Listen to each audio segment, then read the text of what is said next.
And guess what? Evergreen. That's the main part. He has a new album in promotion right now. Ladies and gentlemen, put your hands together for the one, the only Navio. My G. Yo. What's going on, brother? So I did an interview with you. Yes. And it was COVID times. You were in Kampala. I was right here. Yeah, epic. Yes. And I was like, when you come to Kenya, I must have you. If I missed this show, it would have been crazy. Nah, man, I love the show. Great fan of the station as well. It's like, yeah, good to be here. Thank you so much, man. I don't know how you introduce yourself, but I just introduce you as greatest of all time. You know what I mean? When I heard that, I was like, guys, give this guy a raise. He knows what he's talking about. It's a blessing. It's so humbling. You know what I mean, to have been doing it this long. I think the greatest thing about going through music and just it being about the music is not having to necessarily put a title to yourself. You know, when I started, my first album was called Half the Legend, right? I knew that I was halfway to where I wanted to be, you know, and now here, 67 awards later, you know, well over 35 countries toured, representing East Africa where I go, you know, the Ugandan boy, born in Kenya. You know, it's not a bad career, man. That's really dope. I was having an argument with one of my friends called Emmanuel Laguma. You've identified him. I was like, Laguma, this guy was born in Kenya. It's like, no, he's a Ugandan, so he has a very strong Ugandan accent. He's like, no, Sebo, this one is not, you just want him to be a Kenyan, but he's not. Whenever I drop some heat, Kenya owns me. Yes. They're like, yeah, but come on. Of course it's dope. I mean, he was born here. I mean, he is Kenyan. For heaven's sake. And you know, facts only, man. So one thing I love about you is that you stayed true to the genre. That is hip hop. Yes. No matter the beats, no matter the change in maybe production and style. Yes. You've always been loyal to hip hop. Absolutely. How did you meet hip hop? I met hip hop through my siblings. I met hip hop through my parents. My mom was a huge fan of whatever was popular worldwide. So that whole early pure swing, you know, 90s vibe, she was all about it. And of course, you know, my brother and sister were so obsessed with the music. So, you know, I remember stealing CDs from my brother, you know, Naughty by Nature, Poverty's Paradise, Fushnikins, you know, those kind of albums really molded my view and gave me such a honest snapshot into what was happening. And so I think I gravitated. I could always sing, you know, not anymore, but I could always sing. But, you know, hearing rap, I felt like that was the most honest form of music, you know, the way to tell our stories in the most, you know, honest way. So I think that's why I gravitated towards it. What you see is what you get with rap, you know, and I like that. I love one thing about you. To you, fame has never been the goal. Yeah. And most hip hop stars often go for fame fast, and then they come back and rewrite their story. Yeah, true. Why is it important for you to just be organic? Yeah, I mean, I'm glad. I guess it's just part of my personality, but also I would have hated it to be the other way around. You get famous and then you try and drop a classic album, you know? So now I feel like so they say I'm 6 classics in. It was one album in the middle there that's debatable, but I feel like I'm 6 classics in. And that's how I started, and that's how the middle was, and that's how it is now. And so I'm thankful for that. But I mean, you know, it's about the music at the end of the day. You know, what are you producing and putting out there in the market? Technology has changed us so much, though. Yeah. You know, that now, you know, channels and networks sometimes will be like, oh, but what are his stats? How many followers? How does that compare to... But he doesn't have 3 million followers. Yes, that doesn't compare to Navio. But the good thing is once they get on ground in Uganda and they see 20,000 people at my concert waving their hands back and forth, they're like, oh, wow. This guy This is a real artist, you know? So, yeah. So it's really exciting how you've talked about the albums that you grew up listening to. What are you currently listening to? Are there people that you're vibing to? I'm probably in too deep with J. Cole, in too deep with Kendrick, because they pretty much sound the same. Yeah, absolutely. I love Anderson .Paak towards that direction. That's yeah. So I don't know what you're listening to. That is up my lane, but you know, as well as that, you know, Mbuzi Gang, Calligraph. Yo, you know what I mean? You know, of AY, 1FA, Jua Kali, Nonini. You know, I mean, I could never stop listening to these guys as well. You know, because it's such a big part of what formed my flow and my belief that we could do it here. So yeah, the local. I heard some guys yesterday, and I was like blown away as well. Brooklyn Boys. Brooklyn Boys. So I'm so you know, exactly who you mentioned. I'm motivated by those guys, but also like our local artists inspire me in such a huge way. It's crazy. It's exciting to actually have someone who's mentioning the new kids on the block. They're not new, but if you've been in the industry, they're pretty much the new kids on the block. After 22 years, they do. They definitely do. After 22 years, it's been quite some time. But I'm most excited about your new album. But before we talk about your album, I know there is something that people have been talking about. This statement. I'm gonna say it, and I want your facial reaction. Okay. Hip hop is dead. I've seen it one too many times. When they were promoting Crunk. When they mumble rap. Everyone just comes in and says hip hop is dead. Then you'll definitely have an artist who comes in and says, I am hip hop. Absolutely. Who has the power to claim hip hop? And is hip hop dead? How true is that statement? It's insane. You know, when you think like world over, for example, you know, you have artists who have released pure hip hop albums.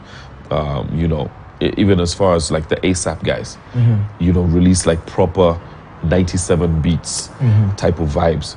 You know, I mean, you had Montana, you had J. Cole, you know, be the highest selling artist in black music at one point, and that's a hip hop guy. Then you look locally in Uganda, you know, out of the top 20, like 8 or 9 guys are hip hop. People don't realize they're rappers. You know, there's Navio, Fik for Maker, Gravity, Rachel Ray. You know, the females doing it as well. You know, we have so many FMCs. Even in Kenya, we have Femi One, we have Wangeshi. Big shout out, big shout outs to Wangeshi and Femi One. Femi, that's my girl from time. So, you know, there's so much to pick from, but people don't realize it because I think we blend so well with other genres. But as rappers and as hip hop, you know, the power is just you cannot deny it.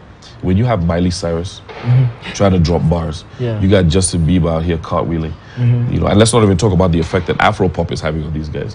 You know, you're seeing Justin Bieber doing some shaku, Ed Sheeran jumping on Afro pop songs. I mean, you know, I think with Burna Boy. So minus even the discussion about hip hop, there's like an Afro hip hop, Afro trap vibe where Africa is starting to affect the game. You know, just as much. But we've always been #1 when it comes to rhythms. Absolutely. African music has always been the true beat to the world's music. And most recently, I've heard that they are introducing a category for Afrobeats on at last on Grammys. Man. At last. Are you excited for that, or some people are talking about how Afrobeat is not African music; it's Nigerian music? What's your take on the whole statement? I think, you know, and not to cut off Nigerian music, but Nigerian music has moved to a point where they follow what's hot. So their earlier music was Congolese music because that was hot, but sped up. You know, if it's possible to do that, you know, with the banjos and stuff. It had a lot of Congolese influence, and then South Africa affected music again. And then you had again this resurgence of Niger music finding its own identity, and now Amapiano has been thrown into the mix, which has now blown everything up and taken it kind of mainstream in Europe. And then, of course, the reason for doing Vibes Out the East as an album was because I'm trying to find what East Africa can actually add to that sound.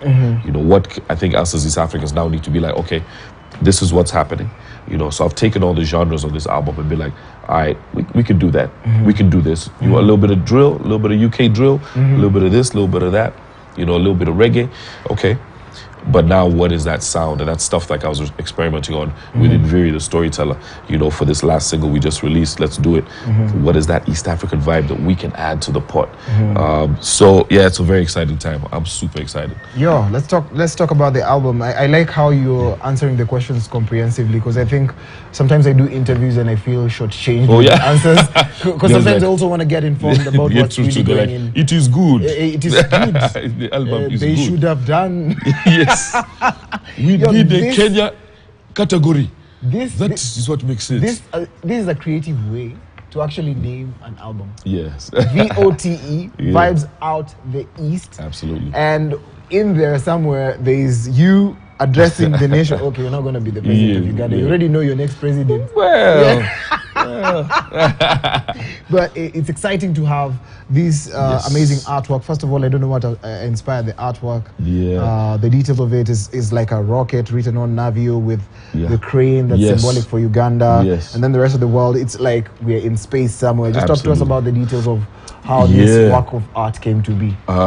So when I talked to Jeb Brown, who was an artist, I would never let somebody without an understanding of a few African issues, or even just someone who was not African, do my cover.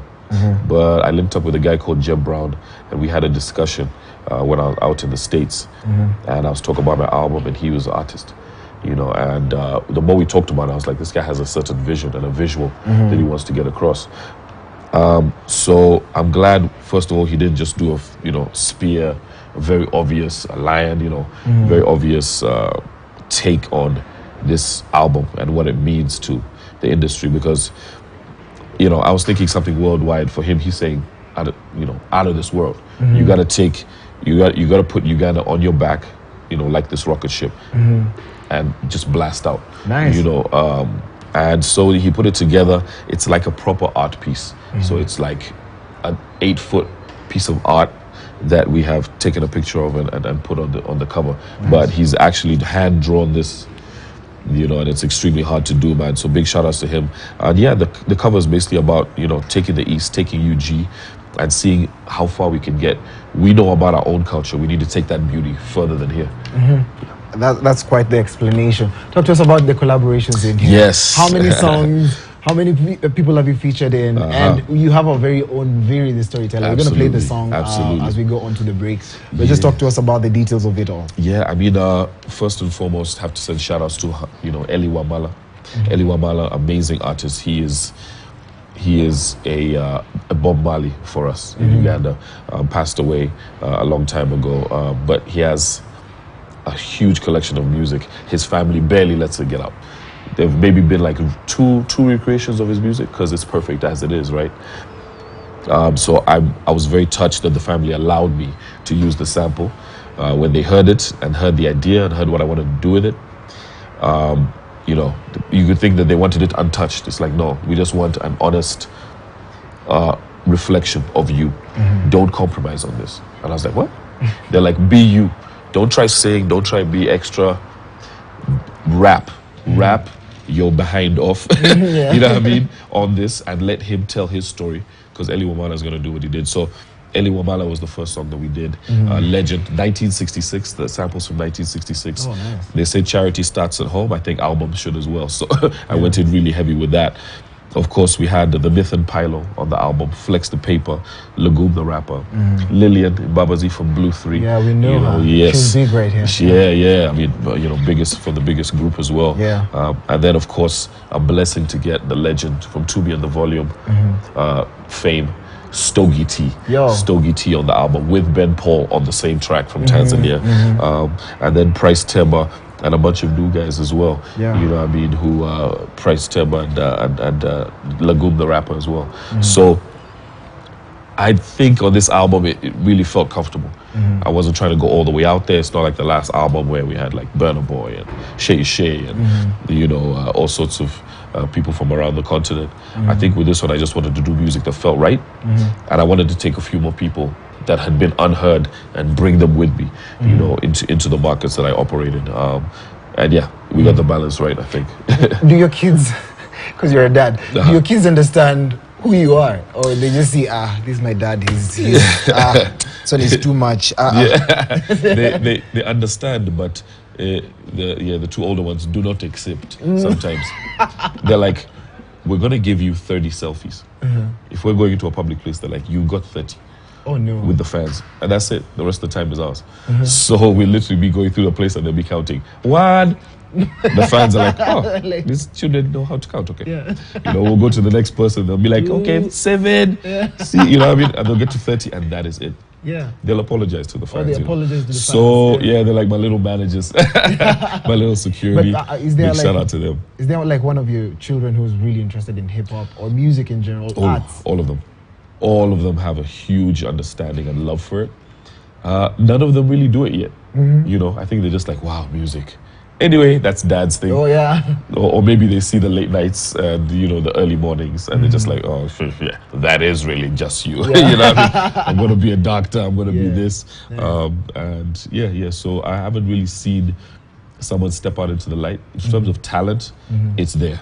Oh, but I don't want to push. See it. Yeah, I always want it to be natural and organic. I don't want to drag anyone to studio. Oh, you put me in this life, daddy. How could you? I didn't get a chance to live as a child. You know, I'm famous. Oh. So, you know, I mean, they'll make their own decisions. I'll support them either way. Yeah, that's really exciting. And one thing that I've always respected you for is how you've been able to stay in marriage and also just maintain the fame. Yes. Like, your people understanding, you know what? Yes, I am well known across the world. Yeah. But you're mine and I'm yours. Yes. We've not seen that most recently because of the effect of social media on relationships. True. How do you keep it private yet not a secret? Yeah, I think you have to be open to the public and you trust the public. You know, the same way that they trust you with the music and they trust you to represent them. You know, you sometimes need to trust them. You know what I mean? So you be like, oh, this is my family. From your actions, you know, if you're not always dangling your baby in front of the television, I think people get it. They're like, okay, when it's his private time, you know, and also the longevity. You know, I've been here 20 years, you know, so people really know me. My personality, you know, my actions, how I react to things. I think it's a blessing, you know, after 20 years, people really understand me and the music lets them know what I'm about. So it's all respectful.